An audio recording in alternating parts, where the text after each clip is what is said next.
बिस्मिल्लाहिर्रहमानिर्रहीम। अब हम देखते हैं दूसरा mechanism, that is hormonally regulated for arterial blood pressure regulation and that is renal angiotensin aldosterone system. इसको हम ब्रास भी बोलते हैं। Is a slow hormonal mechanism is used in long-term blood pressure regulation by adjustment of blood volume. Okay, this is for long term. Okay, this is for long term blood pressure regulation.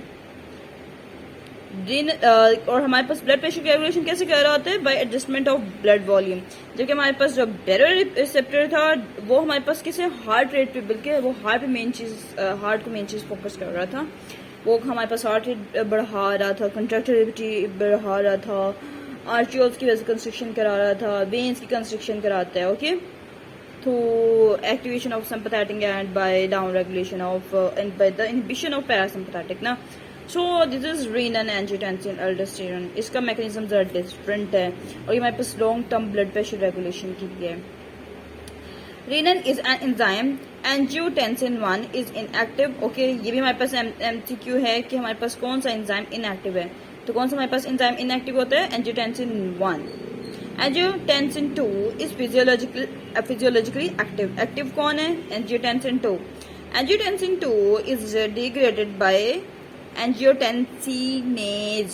Okay, angiotensin को degrade कौन करता है? Angiotensin 2 को degrade करेगा कौन? एंजियोटेंसिनेज, one of the peptide fragments.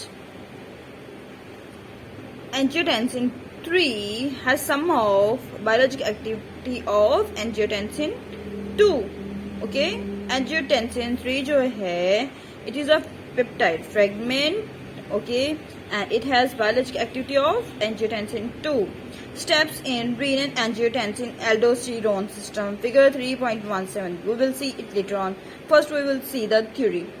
A decrease in renal perfusion pressure causes the juxtaglomerular cells of efferent arterioles to secrete renin.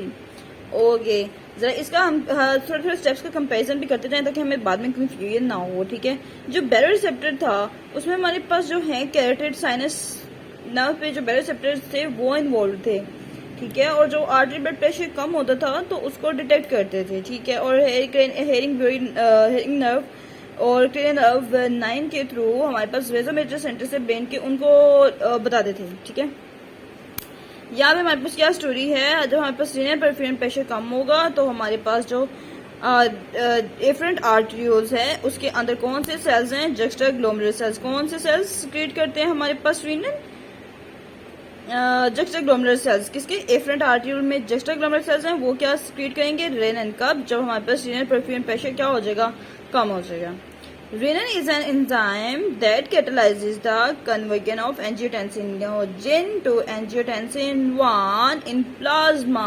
Okay, it is also an important MCQ कि हमारे पास angiotensinogen की angiotensin 1 में conversion कौन enzyme करेगा और कहाँ पे करेगा? तो हमारे पास रेनिन करेगा ये कन्वर्जन और हमारे पास प्लाज्मा के अंदर करेगा। ठीक है, सो हमें समझ आ गई है कि एंजियोटेंसिनोजिन भी हमारे पास प्लाज्मा के अंदर है, रेनिन भी प्लाज्मा के अंदर है और एंजियोटेंसिन 1 भी प्लाज्मा के अंदर बनेगा। ठीक है, angiotensinogen converting enzyme catalyses the conversion of angiotensin 1 to angiotensin 2 primarily in the lungs. ठीक है, जो एंजियोटेंसिनोजिन कन्वर्ट हो रहा है एंजियोटेंसिन 1 में, वो कौन कर रहा है? रेनिन कर रहा है और वो कर रहा है प्लाज्मा में। अब हमारे पास क्या बन गया? एंजियोटेंसिन 1 बन गया है।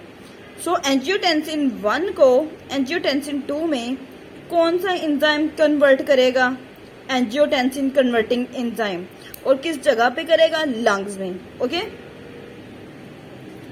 एंजियोटेंसिन ये भी हमारे पास इंपॉर्टेंट एमसीक्यू है। ठीक है, दिस वन।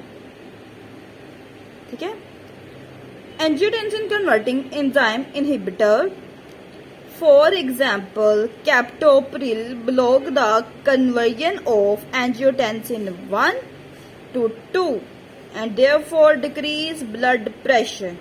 Okay, हमारे पास जो हाइपरटेंसिव पेशेंट्स होते हैं उनको हम कैप्टोप्रिल भी देते हैं। कैप्टोप्रिल क्यों देंगे? क्योंकि वो हमारे पास एंजियोटेंसिन कन्वर्टिंग एंजाइम इनहिबिटर है। जब हमारे पास एंजियोटेंसिन कन्वर्टिंग एंजाइम इनहिबिट हो जाएगा तो हमारे पास एंजियोटेंसिन 1 एंजियोटेंसिन 2 में कन्वर्ट नहीं होगा। जब एंजियोटेंसिन 2 में कन्वर्ट नहीं होगा तो हमारे पास ब्लड प्रेशर भी इंक्रीज नहीं करेगा। ओके, उसके बाद ये भी हमारे पास एक फार्मा में हमारे पास जो एंजियोटेंसिन कन्वर्टिंग एंजाइम इनहिबिटर होते हैं इससे रिलेटेड भी एमसीक्यू आते हैं। ओके, सो उसके बाद एंजियोटेंसिन रिसेप्टर एंटागनिस्ट, वो तो था एंजाइम इनहिबिटर। कैप्टोप्रिल तो हमारे पास एंजाइम इनहिबिटर है, लेकिन जो हमारे पास अब है angiotensin receptor 1 antagonist. For example losartan, ये हमारे पास रिसेप्टर एंटागनिस्ट है। block the action of angiotensin 2 at its receptor and decrease blood pressure. Okay, so losartan हमारे पास क्या है? सॉरी, थ्योरी में तो उन्होंने हमारे पास 81 लिखा हुआ है, लेकिन लाइन के अंदर एंजियोटेंसिन 2 का वो बता रहा है। ठीक है, वो कह रहा है losartan is an angiotensin receptor antagonist and it blocks the action of angiotensin 2 at its receptor and decreases blood pressure. Okay, so both of this decrease blood pressure. Well, angiotensin converting enzyme inhibitor, angiotensin converting enzyme and angiotensin 2, they both increase blood pressure, while their inhibitors or antagonists will decrease blood pressure. Understood? Angiotensin 2 has 4 effects. It stimulates the synthesis and secretion of aldosterone by adrenal cortex. Aldosterone कहाँ से आएगा? Adrenal cortex से आएगा। It's an important MCQs too. Okay, angiotensin का पहला effect क्या है कि हमारे पास सिंथेसिस भी करवाएगा और सेक्रीशन को स्टिमुलेट करेगा। ठीक है, synthesis and secretion of aldosterone को स्टिमुलेट करेगा by adrenal cortex. What does the aldosterone does?